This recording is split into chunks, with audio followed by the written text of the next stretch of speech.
बिस्मिल्लाहिर्रहमानिर्रहीम। अल्लाहुम्मा इन्नी अस्सअलुका इल्मन नाफ़िअन व रिज़्क़न तय्यबन व अमलन मुतक़ब्बला।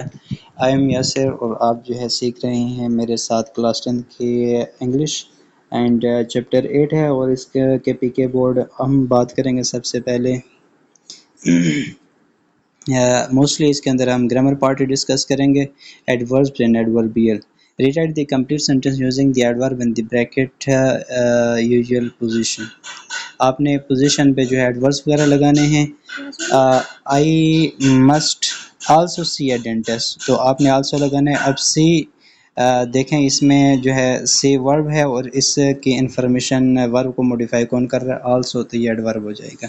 तो एडवर्ब की जो डेफिनेशन है, असल में ये वर्ब को जो है क्या करता है मॉडिफाई करता है, एडजेक्टिव को मॉडिफाई करता है, और ये एडवर्ब किसी और एडवर्ब को भी मॉडिफाई करता है, उसकी इन्फॉर्मेशन देता है। तो इसको हम डिफाइन इस तरह से कर सकते हैं कि we use adverb with verb to tell how many how and where and when an action happen, यानी काम जो है किस वक्त हो रहा है, कहाँ हो रहा है और कब हो रहा है, यानी ये काम के बारे में बताएगा। तो नेक्स्ट दूसरा है आपके पास आई वाज ओनली जॉकिंग, तो जॉकिंग इसमें वर्ब है, तो वर्ब की इंफॉर्मेशन कौन दे रहा है? ओनली, तो ओनली क्या हो जाएगा? Adverb. Did you enjoy the film, did you both enjoy the film, तो एंजॉय जो है आपके पास वर्ब है, तो बोथ यानी किसकी वर्ब को मॉडिफाई कर रहा है, तो ये एडवर्ब हो जाएगा। जेवेरिया हार्डली वॉच द टीवी, तो इसमें वॉइस टीवी जो है ये आपके पास क्या है? वॉइस वर्ब है, तो इसके अंदर जो मॉडिफाई जो कर रहा है वो क्या? हार्डली एडवर्ब हो गया। शी ड्राइव्स हर कार, तो इसमें आपने लास्ट भी लगाना है केयरफुली, तो वो केयरफुली जो है क्या कर रहा है? ड्राइव्स कर रहा है। That's mean drives is verb, तो वर्ब को मॉडिफाई कौन कर रहा है? केयरफुली, तो ये आपके पास क्या हो जाएगा? एडवर्ब। नेक्स्ट हम बात करते हैं forms adverb from this adjective, तो इन एडजेक्टिव से आपने क्या करना है कि आपने एडवर्ब बनाने हैं। तो परफेक्ट का परफेक्टली, लेट का lately, quick quickly, regular regularly, nice nicely, terrible terribly and heavy heavily, good का गुड ही रहेगा, हार्ड का hardly, fantastic fantastically and quite का क्वाइटली, रिसेंट का रिसेंटली।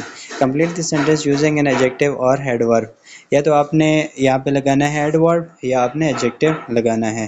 तो ये बात याद रखनी है कि एडजेक्टिव जो होता है वो नाउन एंड प्रोनाउन को मॉडिफाई करता है। जहाँ पे सेंटेंस में इंफॉर्मेशन कोई वर्ड दे नाउन या प्रोनाउन के बारे में, वहाँ पे आपने एडजेक्टिव लगाना है और एडवर्ब का भी लगाना है, क्योंकि एडवर्ब जो मॉडिफाई करता है वर्ब को, एडजेक्टिव को या किसी अनदर एडवर्ब को, तो मोस्टली यहाँ पे वर्ब ही होंगे जिनको वो क्या करेगा? मॉडिफाई करेगा। तो अकॉर्डिंगली आपने वर्ब जो है वो एडवर्ब लगाने हैं।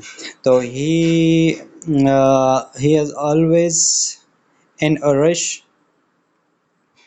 I don't understand why he walks so heavily, या इसमें आप हरी लगाएंगे या हर्डली। तो इसमें देखें वॉक्स की अगर बात करें तो ये वर्ब है, तो वर्ब को मॉडिफाई जो करेगा वो एडवर्ब होगा। तो जो है हर्डली जो आपके पास एडवर्ब हो जाएगा। I prefer studying in library, it's always, यहाँ पे आपके पास जो आ जाएगा क्वाइट। अब यहाँ पे क्वाइट क्यों आ रहा है? क्योंकि लाइब्रेरी आपके पास नाउन है, तो नाउन को मॉडिफाई करने वाला क्वाइट एडजेक्टिव आपने लगाना है, ना कि आपने एडवर्ब लगाना है क्वाइटली। अच्छा, मसूद आपके पास यहाँ पे नाउन है, तो यहाँ पे नाउन को जो मॉडिफाई करेगा वो क्या होगा? एडजेक्टिव। देन आप फिर क्या लगाएंगे यहाँ पे? मसूद नहीं, सॉरी, यहाँ पे यूँ देखें मसूद टुक, यानी टुक जो है वर्ब है, वर्ब की इंफॉर्मेशन, यानी वो टुक लेता है, कैसे लेता है? हैप्पीली, खुशी से। तो टुक जो है वर्ब है और वर्ब को जो मॉडिफाई करने वाला क्या है? एडवर्ब। तो एडवर्ब यहाँ पे लगेगा हैप्पीली, हैप्पी जो आपका सब्जेक्टिव है। इसी तरह से they speak Pashto very well, तो इसमें स्पीक जो है वर्ब है, वर्ब की जो मॉडिफाई करने वाला वर्ड वेल जो है वो एडवर्ब है, ठीक है। देन नेक्स्ट अगर बात करें प्लीज़ बी डैश, तो ये किसी जो है वो पर्सन को बता रहे हैं कि तुम केयरफुल रहो, तो ये नहीं लाजिम बात है नाउन के या प्रोनाउन के बारे में बताएगा तो एडजेक्टिव हो जाएगा। अच्छा, fill in the blanks with the correct comparative superlative form of the adverb। यहाँ पे देखें जिस तरह से एडवर्ब की आपके पास डिग्रीज होती हैं, जिस तरह के एडजेक्टिव की डिग्री होती हैं इसी तरह से इसकी भी होती हैं। तो बात करते हैं सबसे पहले वी वॉकड स्लोली का बन जाएगा आपका more slowly than the rest of the people. The man drove far का further than last time. They called us late का later in the afternoon। The work went इसका आप देखें गुड का बेटर सेकंड जो है वो आ जाएगी degree comparative degree today because all the workers showed up। My mother and my sister talk loudly का मोर लाउडली आ जाएगा। ठीक है, नेक्स्ट बात करते हैं एडवर्ब फ्रेज। असल में फ्रेज जो आपके पास होता है ये ग्रुप ऑफ वर्ड होता है जिसमें सब्जेक्ट एंड वर्ब नहीं होता। तो एडवर्ब फ्रेज का मतलब ये होगा कि ये ग्रुप ऑफ वर्ड होगा जिसमें सब्जेक्ट एंड वर्ब नहीं होना चाहिए, लेकिन ये मॉडिफाई कर रहा होगा किस चीज़ को, वर्ब को या एडजेक्टिव को या किसी अनदर एडवर्ब को। तो हम हमें कैसे पता चलेगा सिंपल कि ये एडवर्ब फ्रेज है या नहीं है? तो आपने वहाँ पे क्वेश्चन करने हैं, यानी a prepositional phrase that modify a verb in adjective or another adverb is called adverb phrase by pointing out। यानी ये आपको को आंसर बता रहा होगा जब आप वहाँ पे ये क्वेश्चन अप्लाई करेंगे when, यानी ये काम कब हुआ, तो उसका आंसर आपको जो चीज़ दे रही होगी उस टाइम पे हुआ तो वो आपका एडवर्ब फ्रेज हो जाएगा। इसी तरह से where, why, how and to what extent. तो ये आप याद रख लें कि जब सेंटेंस के अंदर ये क्वेश्चन वर्ड आप अप्लाई करेंगे, जो चीज़ उसका आंसर मिलेगी, जो भी चीज़ उसका आंसर मिल रही है that is adverb phrase. And adverb phrase में कम बिफोर और आफ्टर द मॉडिफाइंग वर्ड। ये पहले भी आ सकता है, बाद भी आ सकता है मॉडिफाइंग वर्ड। पहली एग्जांपल देखिए, baseball has become very popular in our town. तो baseball has become very popular, ये मशहूर हो गई है वेयर, कहाँ पे, इन अवर टाउन। ऊपर देखिए वेयर ये था ना एडवर्बियल फ्रेज का ये क्वेश्चन। तो अब जब क्वेश्चन करेंगे वेयर कहाँ पे हुआ, इन अवर टाउन, हमारे टाउन में, तो ये इन अवर टाउन एडवर्बियल फ्रेज हो जाएगा। Next, the flower Bloom in spring. अब क्या है कि फ्लावर्स जो हैं वो ब्लूम्स करते हैं, यानी ब्लूम वर्ब है। अब ये क्वेश्चन करें कि विन कब जो है वो ब्लूम करते हैं, तो उसका आंसर हमें मिल रहा है इन स्प्रिंग। तो ये एडवर्ब फ्रेज हो जाएगा। थर्ड को देखें, Hamza did not go to school on account of the bad weather. अब इसका आप ये क्वेश्चन करें कि go to school, Hamza did not go to school, वो स्कूल नहीं गया, वाई क्यों नहीं गया, क्योंकि on account of the bad weather के मौसम क्या था, खराब था। तो ये एडवर्बियल फ्रेज आ गया जिसके नीचे अंडरलाइन है। My brother spoke in a polite manner. तो मेरे जो हैं ब्रदर स्पीक करते हैं, स्पोक करते हैं। अब वो बता रहे हैं हाउ, कैसे, पोलाइट मैनर के अंदर करते हैं, यानी स्पोक वर्ब है तो वर्ब के बारे में बता रहा है कि वो वर्ब कैसे हो रहा है, तो पोलाइट मैनर, तो ये क्या हो जाएगा adverb phrase. For many years she has been waiting for this opportunity. और कह रहा है कि शी हैज़ बीन वेटिंग, ये वर्ब है, she has been waiting, waiting is a verb. अब बता रहा है कि वो जो है टू व्हाट एक्सटेंट, कब से जो है वो क्या कर रहे हैं, इंतज़ार कर रहे हैं। तो इसमें आप जो है फॉर मेनी ईयर्स ये एडवर्ब फ्रेज आ जाएगा। ठीक है, underline the adverb phrase in the following sentence. ये फॉलोइंग सेंटेंस दिए गए हैं जिसमें आपने एडवर्ब फ्रेज को अंडरलाइन करना है। वी हरीड, अब ये जो स्टार जहाँ पे मैंने लगाए हुए हैं ना, तो ये आपके पास देखना, ये क्या, वी हरीड, हरीड ये वर्ब है तो वर्ब को मॉडिफाइन कर रहा है डाउन द स्ट्रीट, यानी कह रहा है कि we hurried verb down the street, ये आपके पास क्या हो जाएगा एडवर्ब फ्रेज। और इसका अगर क्वेश्चन बनाएं तो वो उसने जल्दी की वेयर, कहाँ पे, डाउन द स्ट्रीट। तो वेयर का आंसर कौन दे रहा है, डाउन द स्ट्रीट, तो ये आपके पास एडवर्ब फ्रेज है। शी वाज बॉर्न, तो वाज बॉर्न, ये बॉर्न क्या है, पैदा हुआ, वर्ब है। अब कब पैदा हुआ, अब जब क्वेश्चन करेंगे व्हेन तो कहेगा on the same very same day. तो on the very same day, when का जो आंसर कर रहा है ये जो आपके पास ग्रुप ऑफ वर्ड, ये एडवर्ब फ्रेज हो जाएगा। असद फेल एस्लीप, तो ये इसमें आपके पास ये वर्ब है, fail asleep holding his book.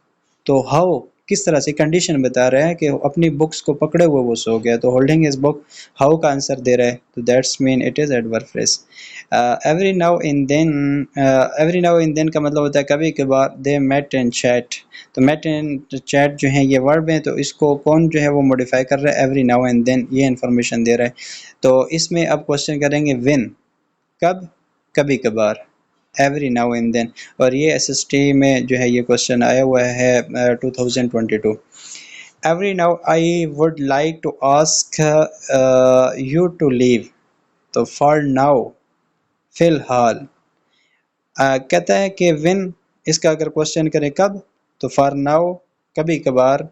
I would like to ask you to leave, तो इसमें आपके पास फॉर नाउ क्या हो गया, एडवर्ब फ्रेज। नेक्स्ट बात करते हैं एडवर्ब क्लॉज। तो क्लॉज हमने पहले भी जो है वो डिस्कस किया कि क्लॉज ये ग्रुप ऑफ वर्ड होता है जिसमें सब्जेक्ट एंड वर्ब की कम्बिनेशन होती है। ये कंप्लीट सेंटेंस दे भी सकता है, नहीं भी दे सकता। तो इसको आप देख लेते हैं कि एडवर्ब क्लॉज को आप कैसे पहचानेंगे सेंटेंस के अंदर। In adverb clause is the group of the word that is used to change और qualify the meaning of the adjective verb in other adverb. तो डेफिनेशन इसकी भी वही है, सब्जेक्ट प्लस वर्ब की कम्बिनेशन होगी और ये भी मॉडिफाई करेगा एडजेक्टिव को, वर्ब को या किसी दूसरे एडवर्ब को, और any other type of the words और phrase with the exception of determiners and object that directly modify the noun. Adverb clause always meet three requirements इसकी होती हैं। First, an adverb clause always contain a subject and verb, क्योंकि ये clause है इसमें subject और verb होना चाहिए। Second, verb clause contain a subordinate conjunction that prevent them from containing complete thoughts and become full sentence. तो ये subordinate conjunction से स्टार्ट होने चाहिए ताकि वो कंप्लीट सेंटेंस ना दे, ताकि वो डिपेंडेंट क्लॉज बन जाए। Third, all the adverb clauses, क्योंकि जो पीछे भी हमने पढ़ा था कि ये आंसर देते हैं व्हेन, वेयर, व्हाई, तो ये भी अगर आप क्वेश्चन करें तो उसका आंसर अगर आपको मिल रहा है तो वो भी क्या होगा, एडवर्बल क्लॉज होगा। तो सिंपल अगर बात करें तो आप कैसे पहचानेंगे कि ये एडवर्बल क्लॉज है या नहीं है, तो आप सिंपल देखें जो सेंटेंस स्टार्ट हो रहा है सबऑर्डिनेट क्लॉज से। सबऑर्डिनेट क्लॉज जो होते हैं ना वो डिपेंडेंट क्लॉज बनाते हैं, यानी उसकी हमें समझ कम्प्लीटली नहीं आती। और अगर ये हम देखें तो ये कोऑर्डिनेट क्लॉज जो होते हैं फैन बॉयज़ के अलावा जो होंगे वो सबऑर्डिनेट क्लॉज होंगे, जिसकी शॉर्ट फॉर्म आपके पास होती है ऑन अ वाइट बस। तो ये आपने कुछ देख लेने हैं। नेक्स्ट हम एग्जांपल की तरफ जाते हैं। The lamp followed Maria wherever she went. अब देखें वेयर एवर क्या है, सबऑर्डिनेट कंजक्शन है। तो ये जहाँ से स्टार्ट हो रहा है ना, पीछे हमने कहा था कि एडवर्ब क्लॉज वो होगा जो सबऑर्डिनेट कंजक्शन से स्टार्ट होगा। तो यहाँ से जो आगे आगे पार्ट ऑफ सेंटेंस बन रहा है वेयर एवर शी वेंट, तो ये एडवर्ब क्लॉज हो जाएगा। आफ्टर विनिंग द प्राइज, ये आफ्टर जो है सबऑर्डिनेट कंजक्शन है, तो यहाँ से लेकर कामा तक ये आपके पास ये हो जाएगा। और ये बात भी याद रखनी है, जब सेंटेंस के अंदर सबऑर्डिनेट कंजक्शन अगर पहले आ जाए तो उसके बाद फिर कामा लगाते हैं। अगर वो लास्ट पे हो जैसे ऊपर वाले सेंटेंस में या पहले में, तो वहाँ पे आपने फिर कामा नहीं लगाना होता। अच्छा, यहाँ पे देखें, take a shawl because the night is cold. तो अब क्या हो रहा है, बिकॉज से आगे जो पार्ट ऑफ सेंटेंस है because the night is cold, क्योंकि बिकॉज के सबऑर्डिनेट कंजक्शन यहाँ से आगे क्या हो जाएगा, ये एडवर्ब क्लॉज हो जाएगा।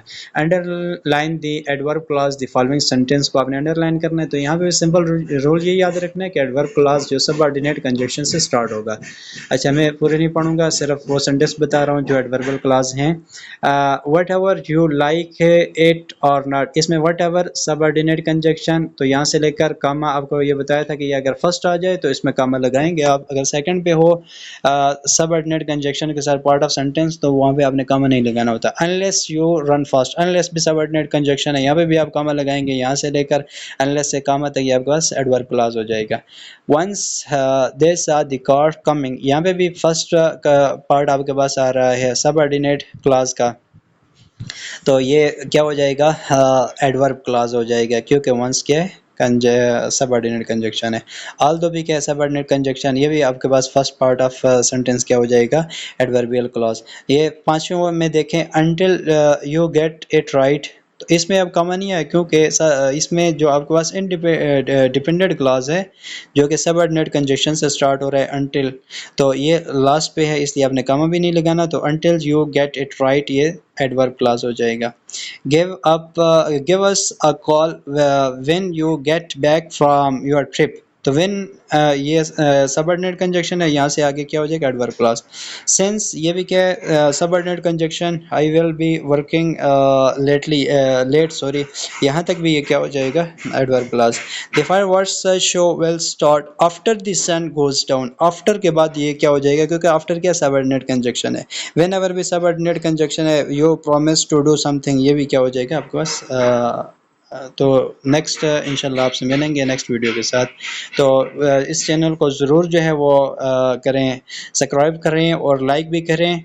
इंशाल्लाह आपको अच्छी से अच्छी इंफॉर्मेशन इस तरह की जो है वो मिलती रहेंगी, ताकि शॉर्ट फॉर्म के अंदर आप सेंटेंस को देख के ईटा टेस्ट, एन टी एस वगैरह टेस्ट, एस एस टी के अंदर जो है P S T, I T C T कारिया के अंदर सिंपल जो है वर्ड के अंदर आप पहचान सकें कि ये कौन सा जो है ग्रामर का पार्ट चल रहा है। तो इंशाल्लाह मोस्टली ग्रामर के पार्ट को कंप्लीट करेंगे।